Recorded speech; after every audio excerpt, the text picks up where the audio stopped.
Hi to our podcast audience and to our online listeners. I've got a favor and an offer to ask you. If you are subscribed via Apple Podcasts, take a moment to write a review. A, we love to hear your feedback. It inspires me and the crew tremendously. And B, we'll put you in the pool that could get included in an upcoming show. Want to hear your review on the air? What do you say? Now, on with this week's show. Hi, I'm Laura Flanders, and this is The Laura Flanders Show, the TV and radio program that seeks to raise radical spirits by interviewing forward-thinking people with real-life models of shifting power from the few to the many in the worlds of arts, entrepreneurship, and governance. In his 2020 State of the Union address, President Donald Trump invoked the American frontier as he closed. The American nation was carved out of the vast frontier by the toughest, strongest, fiercest, and most determined men and women ever to walk on the face of the earth. Our ancestors braved the unknown, tamed the wilderness, settled the Wild West, lifted millions from poverty, disease, and hunger, vanquished tyranny and fascism, ushered the world to new heights of science and medicine, laid down the railroads, dug out the canals, raised up the skyscrapers, and ladies and gentlemen, our ancestors built the most exceptional republic ever to exist in all of human history, and we are making it greater than ever before. But what happens when a boundless frontier butts up against a border wall? Can you have your rhetorical cake and eat it too? This time, with the wall being such a big piece of the president's re-election push, we'll dig into the past, present, and possible future of America's frontier myth. Progress, growth, strength, courage, containment, and protection of the white race. The frontier is bound up in all of that, as you'll hear from our guest, historian and author, Greg Grandin. The end of the myth this week on The Laura Flanders Show. The show where the people who say it can't be done take a back seat to the people who are doing it.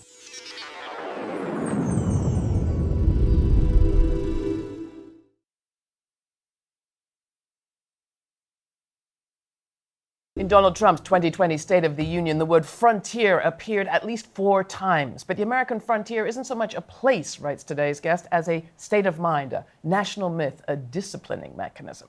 So what is significant about Trump's wall obsession and all his frontier talk? In his new book, The End of the Myth, From the Frontier to the Border Wall in the Mind of America, Greg Grandin chronicles the evolution of the American frontier through expansion, civil war, colonial adventures abroad, and the practice of capitalism at home. It's a timely book, already making waves. Here to discuss it, Yale historian Greg Grandin. Welcome back to the program. Glad to have you. It's great to be here, Laura. So I'm sure you tuned into the State of the Union this February. Were you surprised, shocked? Is this run-of-the-mill? Does Trump do it differently? Well, he does do it differently. I was a little surprised because he as a candidate back 4 years ago, actually said he didn't believe in American exceptionalism. He distanced himself. He presented himself more as a transactional nationalist. Yeah, you say at the beginning of your book that he was a break with tradition. Yeah, he openly said that I don't believe in American exceptionalism. So it is interesting. What's also interesting, I think there's a lot of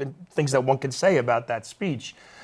We often don't think of Trump when we think about the frontier, the West. I mean, he speaks in that thick Queens accent, right? And he's all bound up in the history of New York. But 2 generations back, his grandfather escaped sickly Germany to make his way across to the United States, and then across to the West. He went to Seattle, where he was a merchant, and up into the Yukon. He followed the gold rush. So he kind of lived the frontier thesis or the frontier myth, and he sources say that he ran brothels in the Yukon and came back, and he used that money to stake real estate in Queens, and that's the origins of the Trump family. Mm-hmm. So it's not that unlikely that he would invoke the frontier thesis. But what we're really hearing there is a kind of elegy for white supremacy. I think it's hard. It came at the end, and it was supposed to cap some speech of great enormity, but of import. But it sounded more like a requiem. It sounded more like a eulogy. I mean, his heart isn't in it, and that's the whole point. Well, let's get to that, because you say at the end of your book book that it's really not about building the wall, it's about talking about building the wall. But before we get there, let's go backwards and talk a little bit about the function the myth has played over history. So the idea of a frontier in this book and in general is really just indexes expansion. No other country in world history has ever claimed the privilege to expand as the United States has expanded. It was the idea of expansion was present not just in the conception of the American Revolution and the writing of the Constitution, but decades, even centuries before, this notion of moving west as the source of natural rights. And that's embedded in the Constitution. The founders of the Republic, and I can give examples, we don't have that much time, but Madison and Franklin and Jefferson all understood the ability to move west as guaranteeing Republican virtue. It broke up factions, it diluted class warfare, it kept labor costs high, all sorts of things expansion was central for, and the reality of expansion matched the myth, matched the theory. So the U.S. did expand. I mean, from the, post-colonial, from the sort of fleeing British rule point of view, it was a land of freedom. It was an opportunity to escape. It was a possibility to make something of yourself. It did have an appeal to all sorts of people. Yeah. It wasn't just a tool of white supremacy, although it was that. Well, it was that. I mean, it wasn't. The instrumentalism isn't so important as in the sense that it was a tool as the way that an idea of freedom,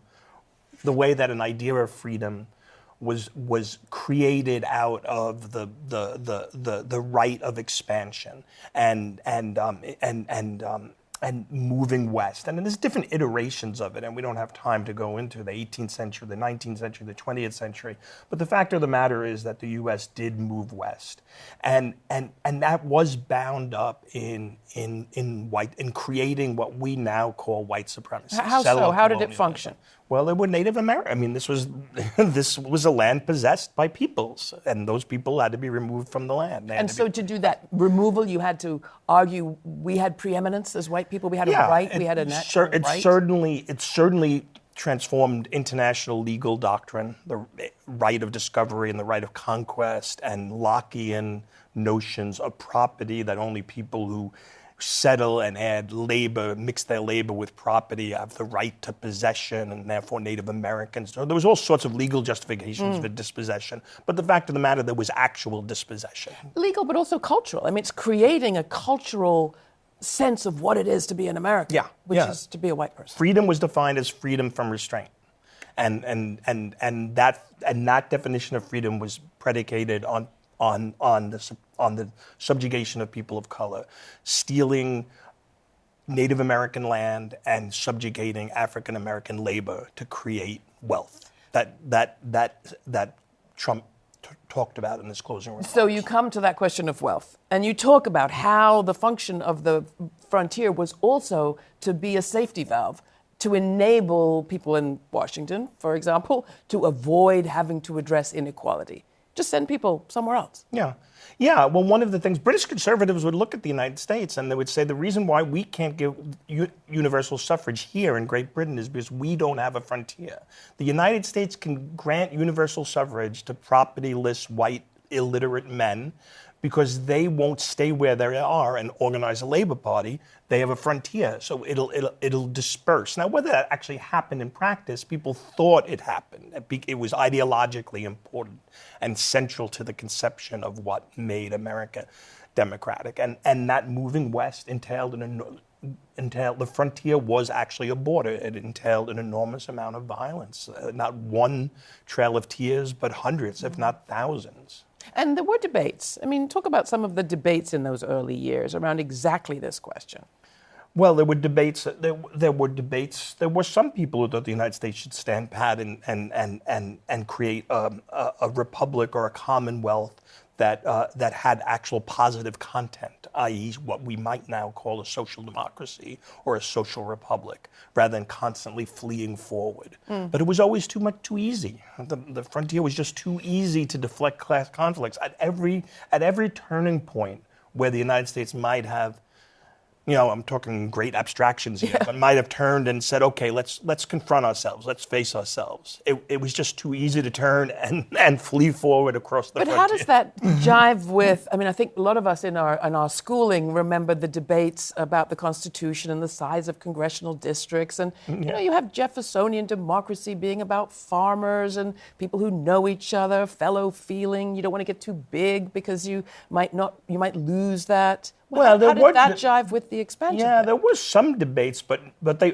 everybody agreed on expansion. Jefferson wanted an empire of liberty. He believed his republic of agrarian farmers necessitated could be very big. Expansion, and he presided over the Louisiana Purchase. Madison, what the genius of American republicanism or U.S. republicanism is that they turned Republican theory on its head, where Montesquieu in France, this is really getting a little bit into the weeds, thought that you could only have a republic in a small place, because the bigger the republic, the more personal ambitions would corrode Republican virtue.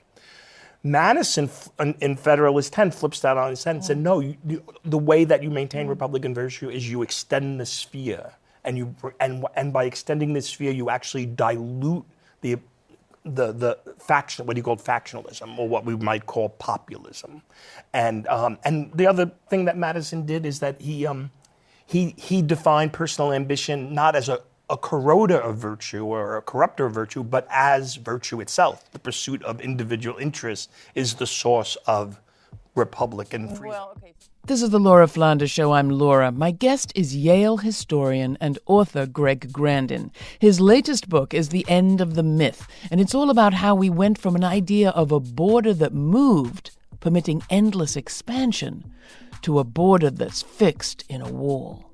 We see many of you are listening to the show at our website and on community radio, but if you're not subscribed to the podcast, you're missing out on our audio extras, and we have a lot of them. Subscribe easily at the Laura Flanders website. That's lauraflanders.org/listen. Next, we'll talk about what was presented at the World's Fair in 1893, a kind of theory of the border or the frontier that turned expanding west, the heroic idea, into something that became more about violence and warring and claiming land, all the while taking race and racism out of the picture. Here's Gold Action by Life on Planets, courtesy of Lamb and Wolf Records. Clouds is purple like Japan. Arms is itchy through my hands. Money waiting, see the dance. That's a lull up in the sky, oh. Is it really just a light, oh? She want me to be a guy, so say a prayer for mine. We gon' rob this place tonight.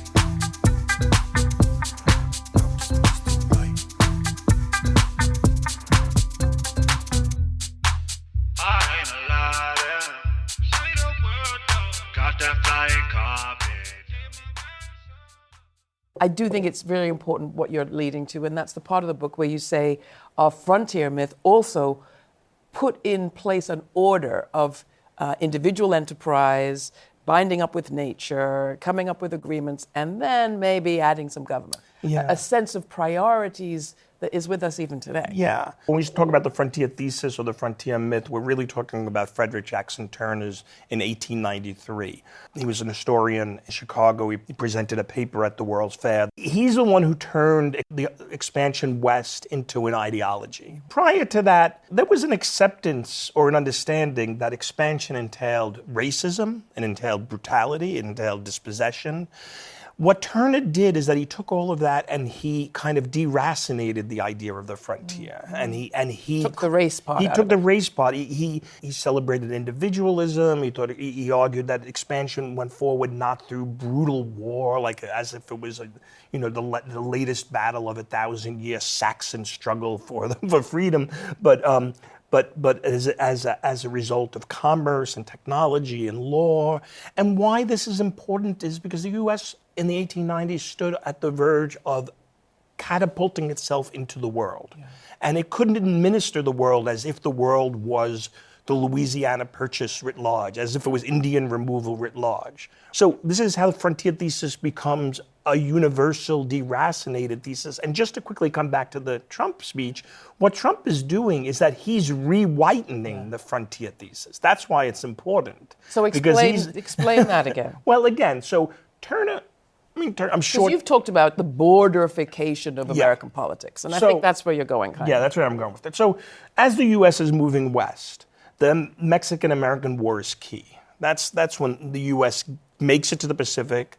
It's in the 1840s. That's where it finally gets a southern border. That border more or less remains fixed. But the frontier keeps going, and the idea of the frontier becomes delinked from the border.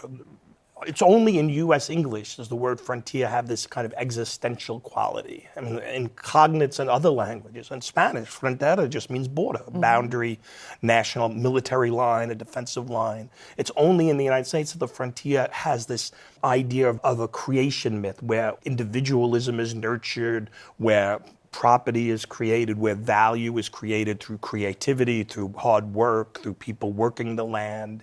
What's important about Turner is that he was a progressive. Mm-hmm. He saw the United States as becoming more liberal as it moved out into the world. All right, so but what was actually happening at that moment, just because I want people to, the reason we're telling this history story is because it's relevant to right now.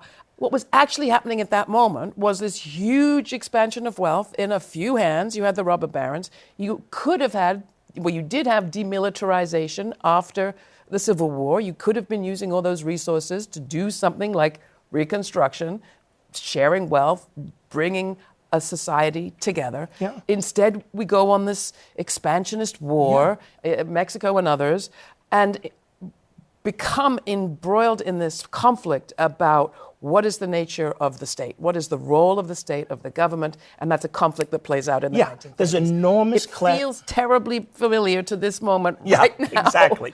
It's a plutocracy. There's enormous economic concentration. We should have had a freedom dividend, but only Andrew Yang is talking about it. There's class conflict. At that conference that Turner spoke at, the World's Fair, was one large labor action.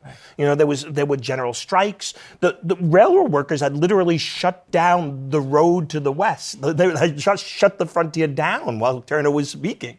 So how do you reconcile this great wealth? And that's the importance of the frontier thesis. So, but Donald Trump, our president, says he wants to shut the borders. So isn't that kind of a labor action thing? Yes. I mean, Trump could talk about the frontier all he wants. The fact of the matter is, the book argues, is that we're in a qualitatively new time. But he says this is for labor rights. This is to protect the standard of living. This is to protect the American way. Yeah.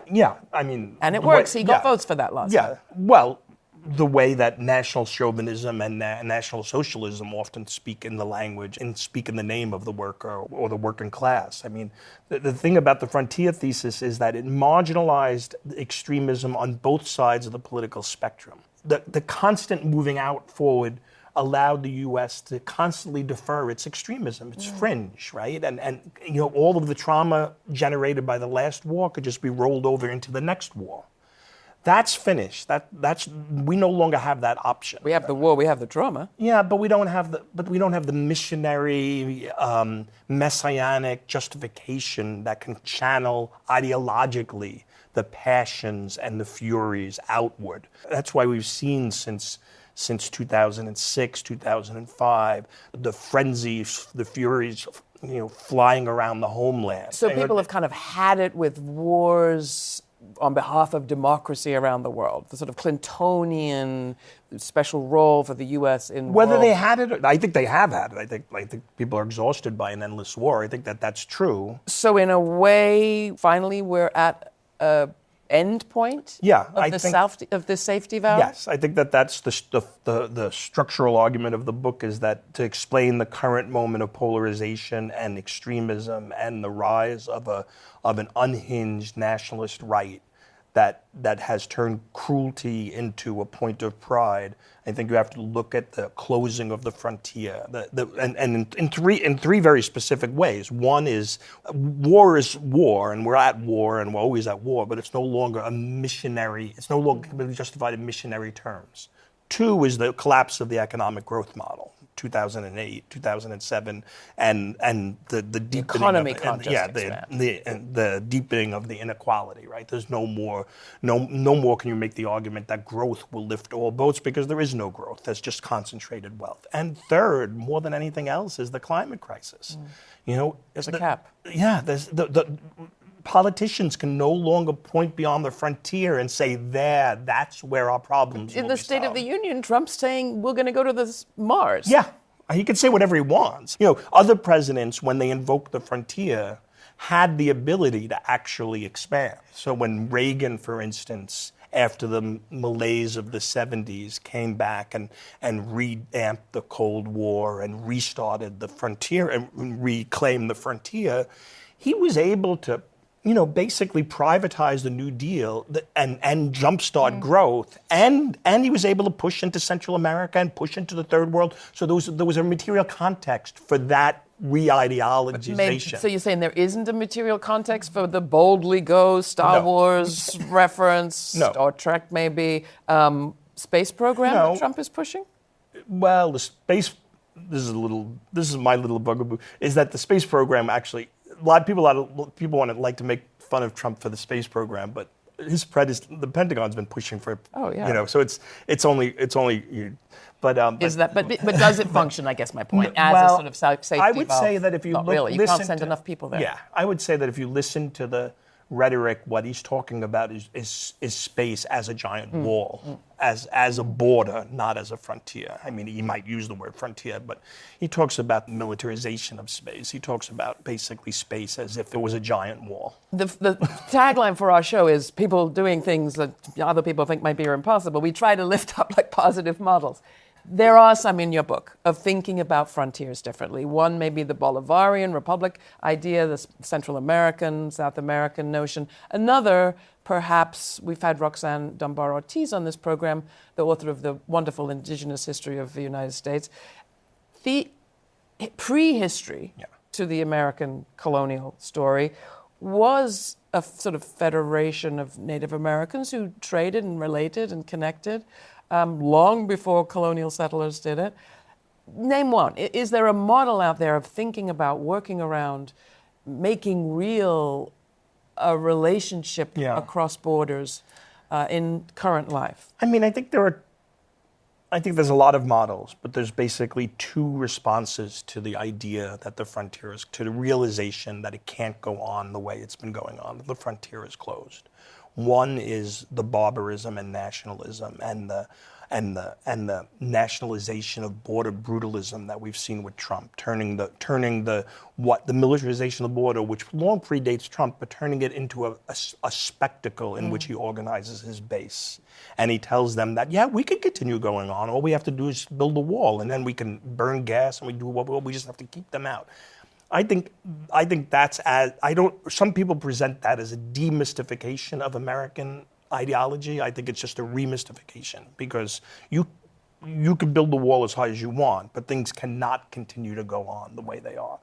The other response is a more humane response. It's an idea that we're all in it together, and that we've got to figure out. The U.S. has one of the things that the frontier and the myth of expansion and the reality of expansion has allowed the U.S. to do is claim a center, a liberal center, as the highest standard of universalism. And it's allowed the U.S. to defer questions that other countries confronted in the past. Basically a choice between barbarism on one hand or socialism on the other. And I don't think it's any coincidence that in the last national election, all of a sudden, what was on the table was barbarism in the form of Trump and a socialist challenge to the Democratic Party, a democratic socialist challenge. And we're confronting that choice again. And that is unique for the United States. And so there's a lot of books about trying to explain polarization, but none of them explain it in terms of the end of expansion, right? That's why your book is such a help, and I'm so glad we're talking about it. To be fair, we've given Trump and the Trumpers their time on this program so far. It is also true, it seems to me, that progressives, liberals, people on the left side of the spectrum have also tended to flee to friendlier climes, have avoided addressing the traumas, the dramas where they are by moving to liberal capitals, by moving to metropolises. And I'm thinking as we talk about a fantastic project in Oregon and Idaho, the Rural Organizing Project, which is led by LGBT, mostly women, who say, I want to stay where I live. I want to stay where I was born and work with people here. And they're also the ones that say, I can't not talk to Trump voters because that's who's here. Right. And that seems to be an important lesson for the progressive side of the spectrum, too. Yeah, I think so. I think that's exactly right. Just being where you are now, right? And that's something that the United States, you know, in terms of its long history, has not done. And just speaking again in the broadest. Because we have had a tendency to say there are red states and blue states, and you can live a happy life as long as you go to a blue state. Sure. If you're on the progressive side and vice versa. And it is true during moments of political reaction, there's a tendency to withdraw and find, you know, fulfillment in the romantic movement and, you know, and interiority or back to the land or, you know, I think that's a human impulse. But in terms of a larger political culture and policy options, I think that we're really confronting a stark kind of choice. Barbarism or socialism? Barbarism or socialism. Is there any history of what happens if we choose the barbarism? Well, there's the history of Nazism, the history of fascism. I think we're living through it. I think we see it in Brazil, we see it in the Philippines, we see it in India, we see it in countries in Eastern Europe. We see it in Italy. I mean, I think we're seeing very clearly we're living through a period of where people have opted. It's not a choice that we face. That many have opted already for barbarism. And are there examples that you cling to of being at the brink, at the border perhaps, of that choice and backing up from it and choosing the society first? Well, or socialism. Hopefully that's where we are in national politics right at the moment, right? I mean, if you give people, that is the premise of the Sanders campaign, that we have no choice but to speak to the Trump voters and tell them that the choices that were presented to them under the old liberal establishment were exhausted, and they're not wrong for thinking they were exhausted. But this is how we frame the debate. Greg Grandin's book, The End of the Myth, From the Frontier to the Border Wall in the Mind of America, is just out. Thanks so much.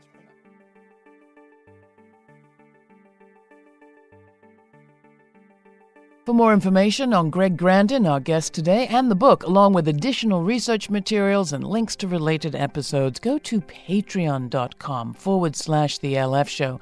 That's patreon.com/The LF Show, which is our member supporter website where we exchange ideas and thoughts and information about each program. Become a member while you're there. You don't have to, but members unlock special audio exclusives, which you won't want to miss. This show is available to community radio stations thanks to the Pacifica Radio Network and the Public Radio Exchange. Is your station airing the show? If not, contact them or drop us an email and we will follow up. Email us at podcast@lauraflanders.org. That's podcast@lauraflanders.org. And thanks. This show is produced by yours truly, Laura Flanders, with Matt Colicello, Natasha Gaspard, Nat Needham, Jeannie Hopper, Jeremiah Cothren, Dominic Marcella, and Mercedes Gorostiago. Stay kind, stay curious. Until the next time, I'm Laura.